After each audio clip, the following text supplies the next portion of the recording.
இன்றைக்கி நம்ம மாம்பழம் வச்சு ஒரு ரெசிபி பண்ண போகிறோம். வாங்க எப்படி பண்ணலான்னு பார்க்கலாம். அதுக்கு 4 மாம்பழம் எடுத்திருக்கேன், தோல் நீக்கி எடுத்திருக்கேன். இன்னும் குட்டி குட்டியான மாம்பழம்னா இன்னும் பெஸ்ட்டு. எனக்கு கிடச்சது இதுதான்.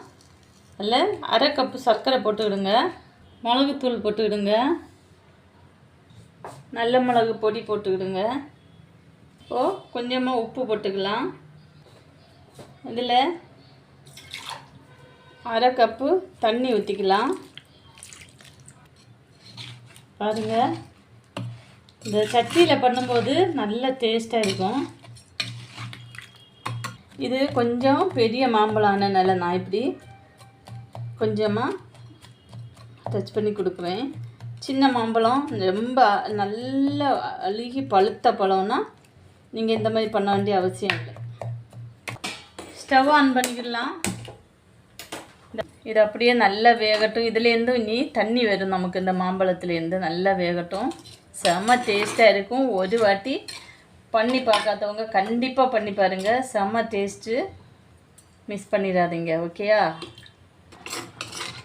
பாருங்கள், தண்ணி எல்லாம் இறங்கிருச்சு பாருங்கள். இன்னும் இது நல்லா வற்றணும். கொஞ்சம் வற்றி திக்காக வரும்போது நல்ல வாசனையாக இருக்குது. நம்ம நினைக்கிறது மாதிரி இல்லை. எப்படி இருக்குமோன்னு நானும் யோசித்தேன். சரி பண்ணி பார்க்கலான்னு சொல்லி இதெல்லாம் பண்ணி பார்த்தேன். இந்த மாம்பழம் கொஞ்சம் புளிப்பு இருக்குன்னு சில மாம்பழம் பாருங்கள்.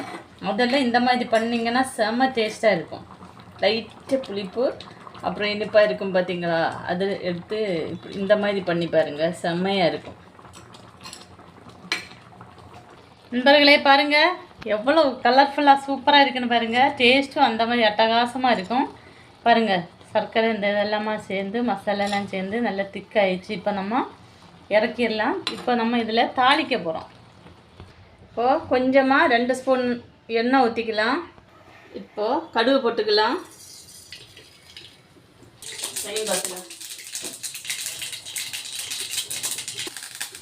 ஒரே ஒரு காஞ்ச மிளகா கிள்ளி போட்டுக்கிறேன். இப்போ இதில் ஊற்றிக்கலாம்.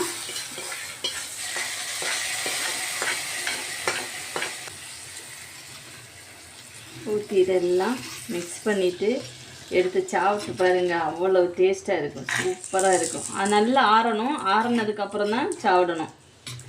அதான் நண்பர்களே, சூப்பரான ரெசிபி ரெடி ஆயிடுச்சு.